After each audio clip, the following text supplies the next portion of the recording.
every satellite image, Time to get every official started. record doesn't exist. If you're watching this from Alaska, you know what I mean about the darkness. Not just the absence of light during our endless winter nights, but the weight of it, the way it presses against your mind. Drop a comment. What part of Alaska are you in? And have you ever found something out there that wasn't supposed to be there? My name is Sergeant Mike Kovac, Alaska State Troopers, retired. Retired is what they put on the paperwork. The truth is, after what happened at Newcomb, that's what the village called itself. Couldn't do the job anymore. Couldn't look at a map without wondering what else was hidden. Couldn't fly over the wilderness without searching for lights that shouldn't be there. This is the real story. Not what You went have in an the official update for report. me? Not the sanitized version the state wants you to believe. This is what actually happened when I found a village of 147 people who, according to every government record, died in 1953. February in Alaska is a special kind of hell. It's not just the cold, though at 40 below, the air hurts to breathe and exposed skin can freeze in minutes. It's the darkness. In the far north, the sun barely rises, giving you maybe a dim twilight that passes for daylight. It does things to your mind, that darkness. Makes you see things that aren't there.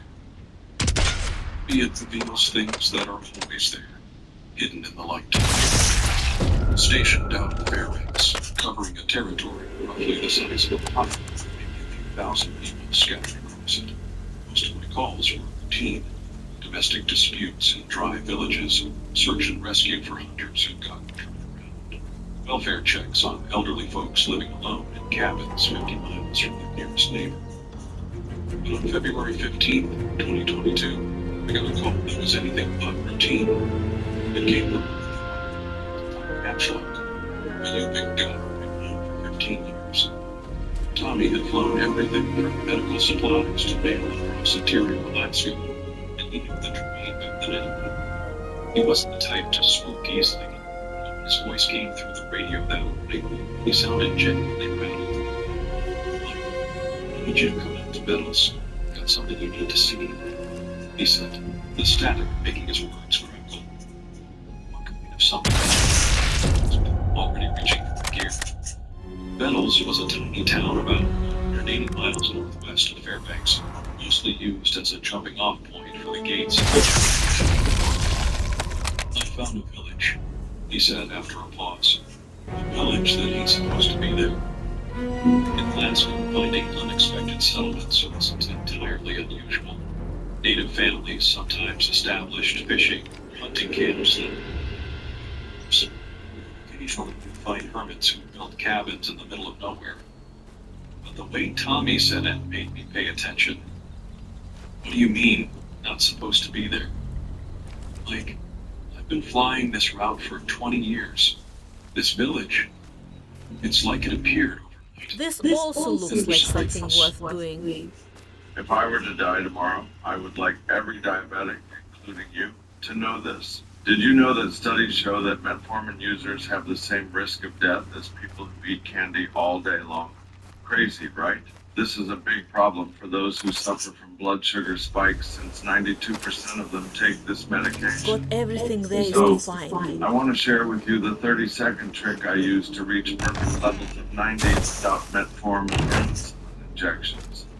Yes, I know it sounds strange, but give me 60 seconds to explain. Remember this, metformin is not saving your life, it is shortening it. But why did my doctor prescribe it? Here's the truth. You were deceived with those white criminals. I have my mission objective, but this looks tempting. Your life. They want you to suffer with sugar spikes for as long as possible because their entire industry depends on your disease. While each pill quietly steals weeks, even months from your life. Why is Walgreens breaking billions from your problem? Last week, a group... It's like it appeared overnight. And there's something else. His voice dropped lower. The people there, They're all wearing clothes from the 1990s. Move, Monica, before And they they act find like you. they've never seen an airplane before. Stable translated crosswinds and ice the whole way. The Cessna 185 was reliable but basic. In February, every flight felt like a gamble. Tommy was waiting for me at the tiny airstrip, standing next to his own plane. The beat up to hell and beer that had seen in the decades. Tommy was in his 50s, with the face of someone who'd spent most of his life outdoors. He didn't waste time with pleasantries. It's about 60 minutes to the west, spreading out a topographical map, being of his plane. He pointed to a spot between two ridges. I looked at the map. It showed nothing but wilderness. No villages, no structures, not even old mining claims. You sure about the location? I've got GPS coordinates, he said, pulling out his phone. But Mike, here's the weird thing. When I tried to mark it on my GPS, it wouldn't save. Like the device couldn't accept that location exists. It seemed to know exactly where we were going. The flight was rough, and to slam us into the mountains all at once. The landscape below was an endless white expanse, broken only by black spruce forests and occasional frozen. As we flew, top of the I was flying supplies to a research station, forcing the detour, he explained, raising his voice over the engine noise. I saw smoke from chimneys, which caught my attention because there was nothing on it. So I circled low to check it out. And it's a full village, Mike. Maybe 30, 40 buildings, wooden structures. Looks like 1940s, 1950s construction. People walking around, kids playing. But here's the thing. When I circled back for another look, they were all standing in the middle of the village, just staring up at me. Every single one of them. Just standing Took there, everything watching. they knew. After 40 minutes of flying, Tommy started descending. There, he said, pointing ahead. The foot was on, felt my stomach drop. Nestled in a valley between two ridges was indeed a village. Smoke rose from chimneys. Paths were worn in the snow between buildings, and I could see people moving around. It looked completely normal, except for one thing. It absolutely should not have existed. I'd studied maps of this area London will be extensively as part pleased of if I play Japan. this too. This valley was supposed to be and two rivers existed. The nearest known settlement was over 100 miles away. It circled the mountains, just as Tommy had described. People emerged from buildings and stood up, all facing up and all facing. There must have been over 100 of them, dressed in heavy coats and furs that looked handmade. Even from the air, something felt off about how still they stood, no synchronized their movements. Where the hell did we land? I asked. There's a flat area about a mile south, Tommy said. Looks like a frozen lake. Should hold the plane. The landing was rough but manageable. We suited up in our Arctic gear. At 40 below, you don't take chances. And we began the trip to the village. The sun was already setting, casting long shadows across the snow. Our breath came out in clouds that instantly crystallized in the air. As we approached the edge of the village, men came out to meet us. They were dressed in parkas made of caramel and boots and sealskin boots. Traditional clothing, but the stock was different. The man in front appeared to be in his 60s. They'd smoked for years. If I stay here, they will Hello? find me. Then repeated it in what little English could do. I'm Sergeant Kovac of the Alaska State Troopers. This is Tommy Ashley. The man studied us for a long moment before responding. Said in English, I am Joseph Newcomb. I speak for this village.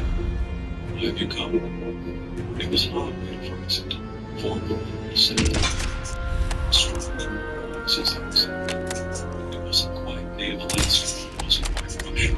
Was anything I could place. Just checking it works, I said, keeping my tone friendly, making sure everyone's okay out here. We didn't know there was a village in this valley.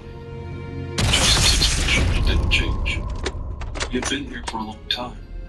We troubled no one. We wish no trouble. How long have you been here? I asked.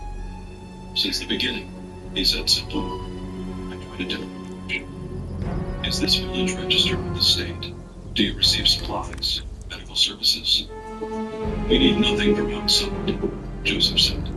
We have what we need. Behind him, villagers had gathered. Men, women, children, all dressed in similar traditional clothing, all watching us with the same blank expression. There was something unsettling with their sight. It's among themselves like the normal crowd. I asked.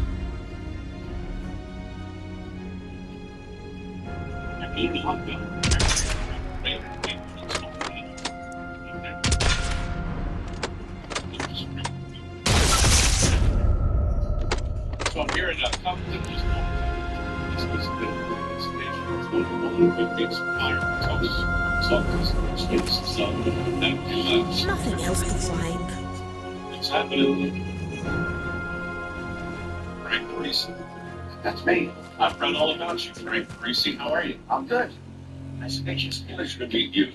I'm just going to go ahead and assume you're a great American. Okay? I always tried to be. What makes an American great these days? Tried. Yeah.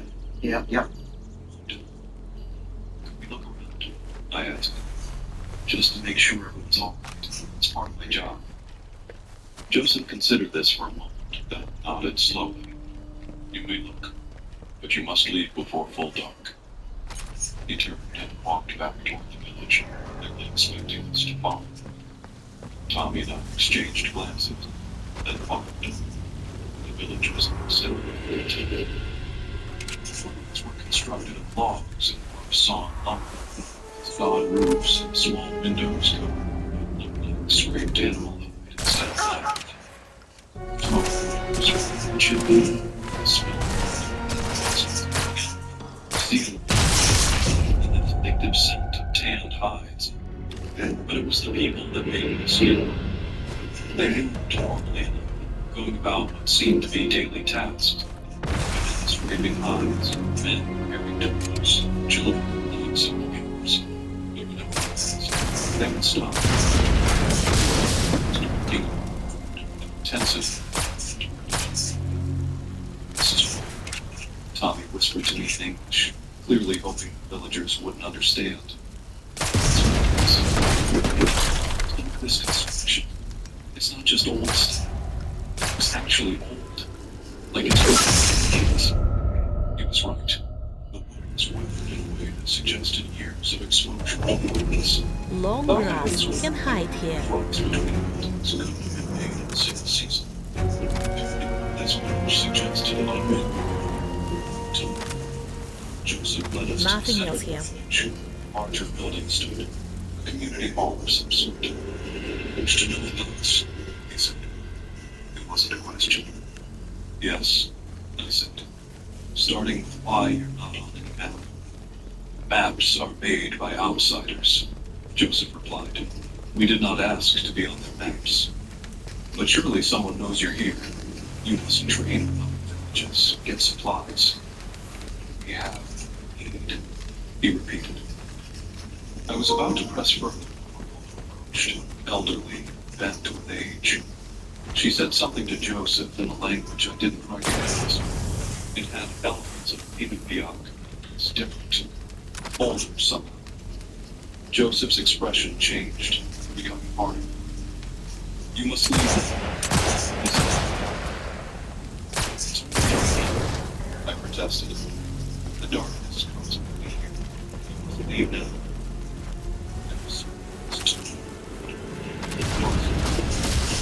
As we were scooted back to the edge of the village, in the distance,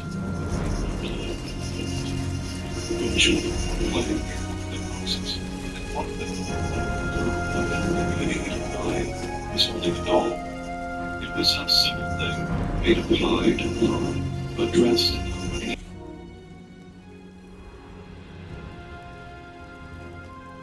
from history books. It was a Soviet military uniform from the 1950s. Tommy, I said quietly, we need to go. Now. We made it back to the plane as the last light was fading from the sky. Give me a As we purchase took off, I update. looked back at the village. Lights were beginning to appear in windows. Oil lamps from the look of them, not electric. And in the I center should of the move village, position. all the residents had gathered again, standing in the same formation, all facing up the part of the lake. Mike, Over Tommy said, here, I need help. look at your phone. Look at the GPS.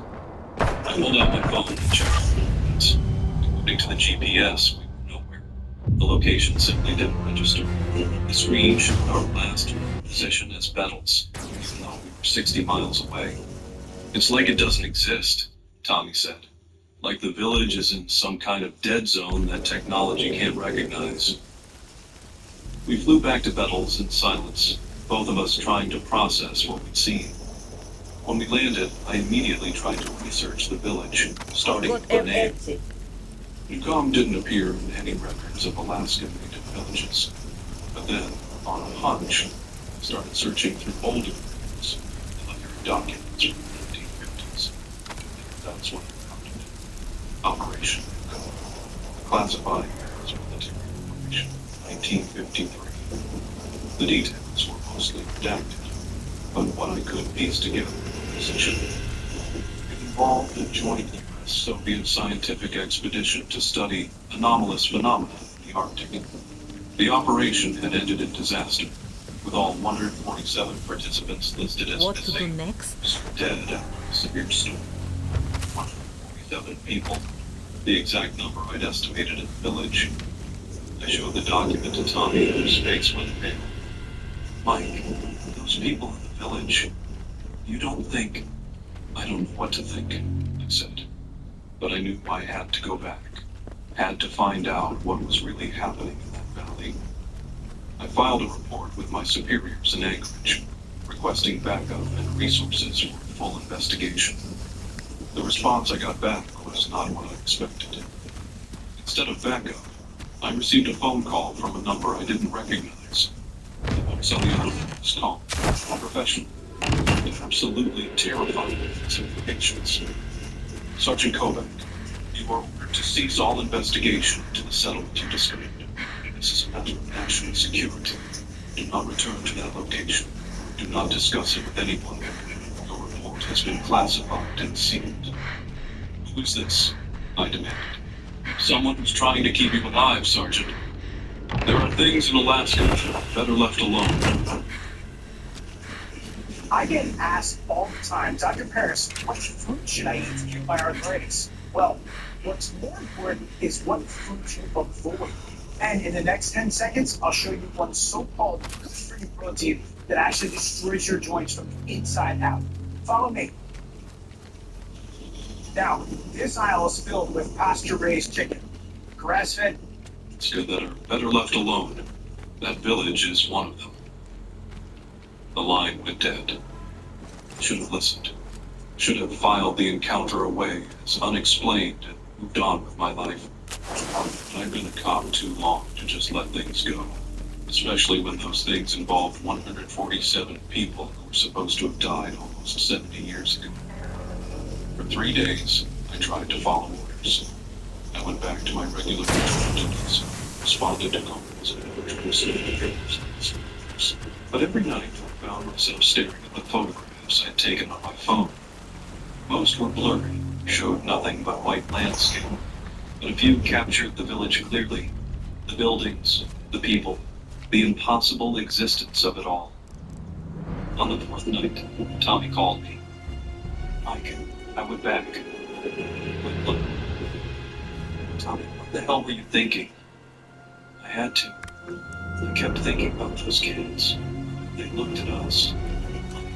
Something's wrong. Really wrong. How are you now? Bettles. I just got back. Mike, I bet you just gone. I sat obstructed. What do you mean gone? I mean gone. I flew over the exact same coordinates 3 times. There's nothing there but empty valley. No buildings, no smoke, no paths in the snow. Nothing. It's like it never existed. I was on a plane to Bettles the next morning. I told my supervisor I was taking personal days. Didn't mention where I was going.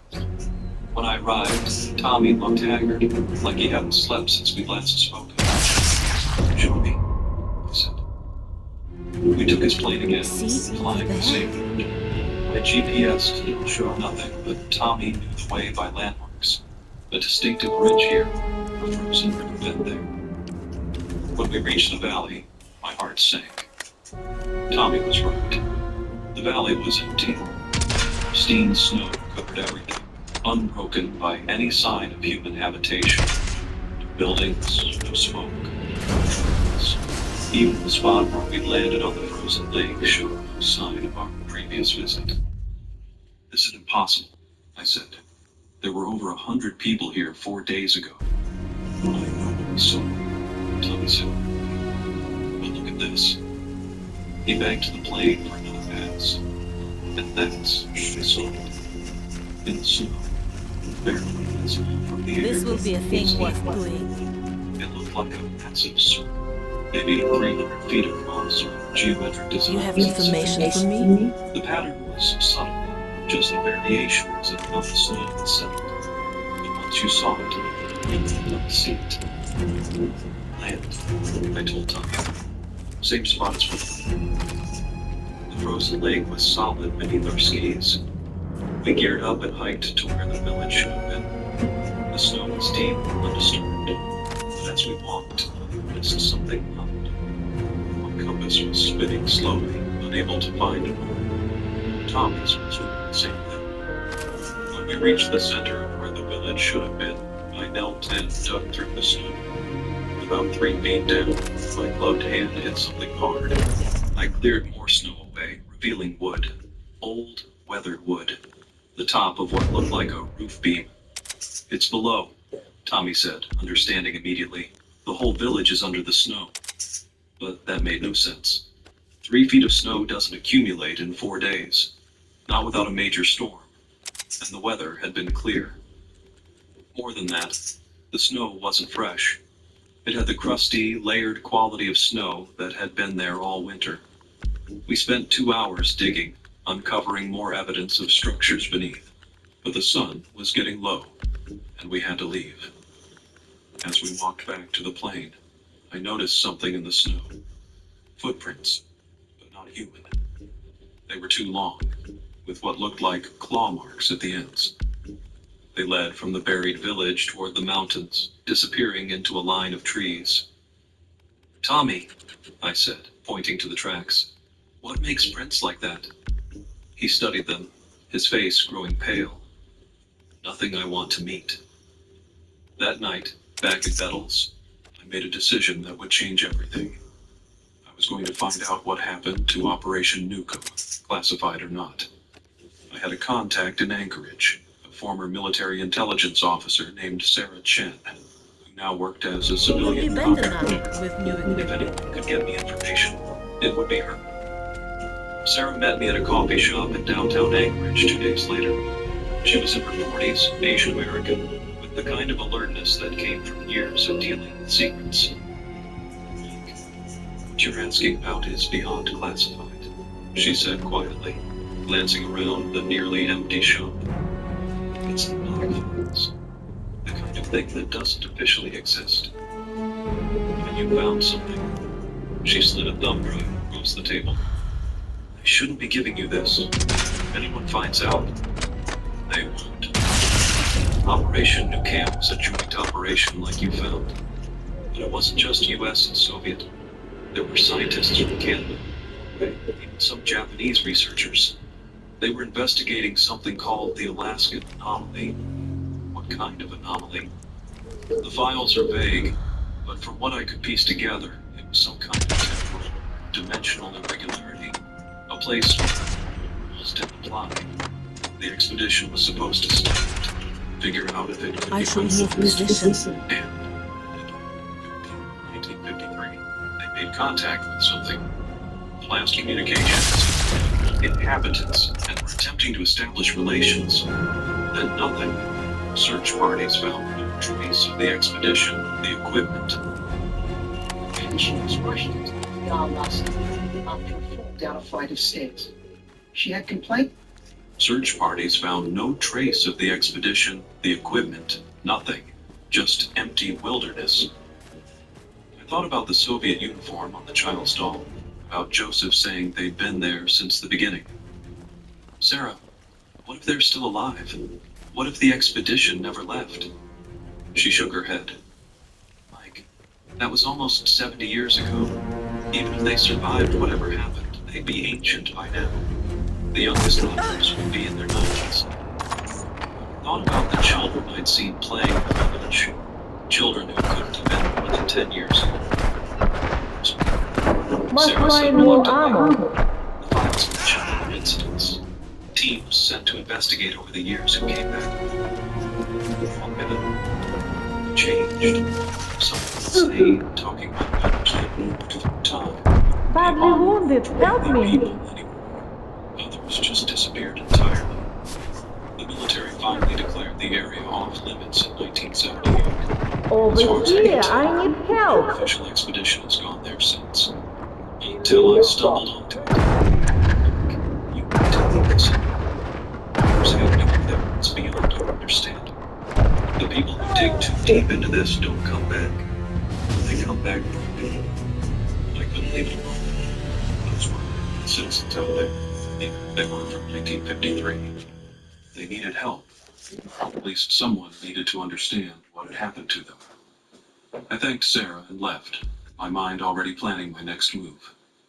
I went back to Bettles the next day, but Tommy refused to fly me out again. I'm done, Mike, he said. I've been having dreams. Dreams about the village, about the people there. They're calling me back, and I'm scared if I go, I won't leave. So I hired another pilot, a young guy named Brett who didn't ask questions as long as the money was good. I told him I was doing geological surveys, had him drop me off at the frozen lake with camping gear and a satellite phone. I'll be back in 3 days, I told him. If I don't call by then, send help. As his plane disappeared into the gray sky, I shouldered my pack and headed for the valley. The buried village was as I'd left it, but this time I'd come prepared. I had a ground-penetrating radar unit, borrowed from a friend who did archaeological work. I spent the first day mapping what was beneath the snow. The village was all there. Preserved beneath 3 feet of snow that shouldn't exist. Something else. Something that made me question my sanity. The readings showed the buildings were simultaneously there and not there, existing in what the device could only interpret as probability spaces. As night fell, I set up camp at the edge of the valley. The aurora borealis was active, green curtains of light dancing across the sky. But as I watched, the lights began to behave strangely, seeming to spiral down toward the valley in patterns that hurt to look at. And then I saw something carefully. Singing. It was a hymn. Something I hadn't heard in childhood. Something that human throat should have been able to produce. The voices were coming from beneath the snow. I grabbed the flashlight and went to investigate. As I approached the village, the snow began to faint glow light. The glow intensified and suddenly, impossibly, the snow. The village stood before me, exactly as it had been on my first visit. Small rooms or chimneys, lights glowed in windows, and in the center of the village, all 147 residents stood in a circle, singing. Joseph. Nothing left to play with. But something was different about him. His movements were too fluid, too perfect, like someone had studied how humans walk and was imitating it himself.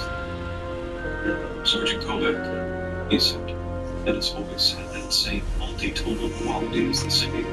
You should not have returned. What are you? I asked, my hand instinctively going to his head. Longwood came to me. The expedition succeeded. They found the anomaly, found the place where the was. They tried to study it, to understand it. But we can't study something like that. Enemy reinforcements. Help, I'm bleeding The out. expedition members.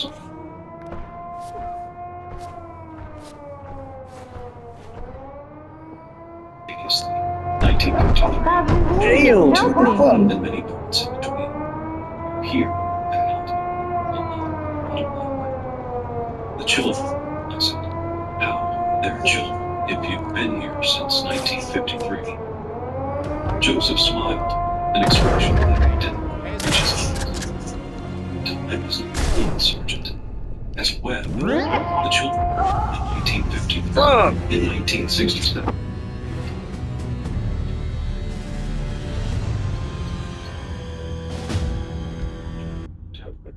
My head was trying to process what he'd say.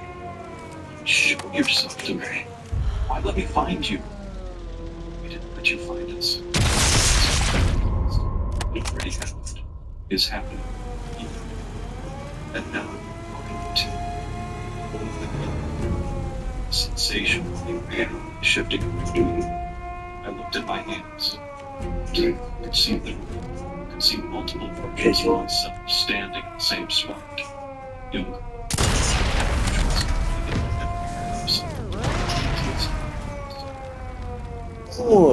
What to do next?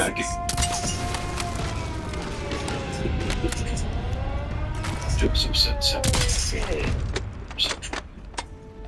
As you've seen, canyons. Damn!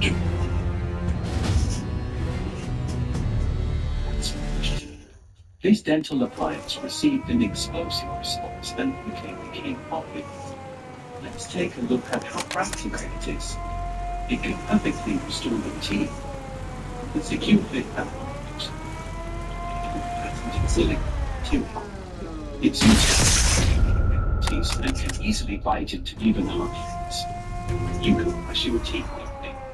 It's very easy to use. Give me intelligence update. Beginners can every day and have my teeth in just 10 seconds.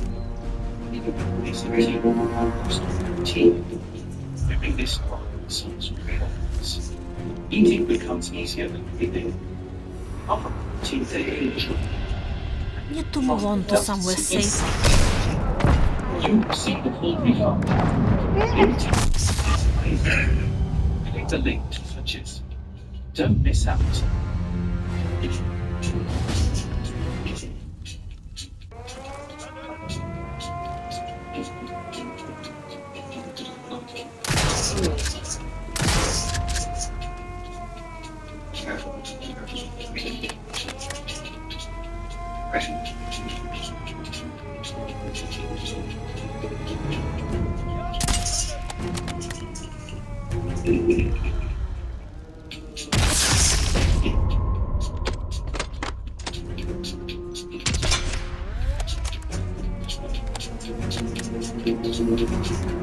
I should move position.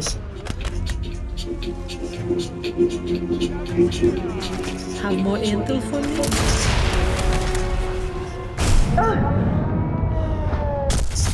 Damn! His first John 1:9. If we confess our sin, he's faithful and just. There you go.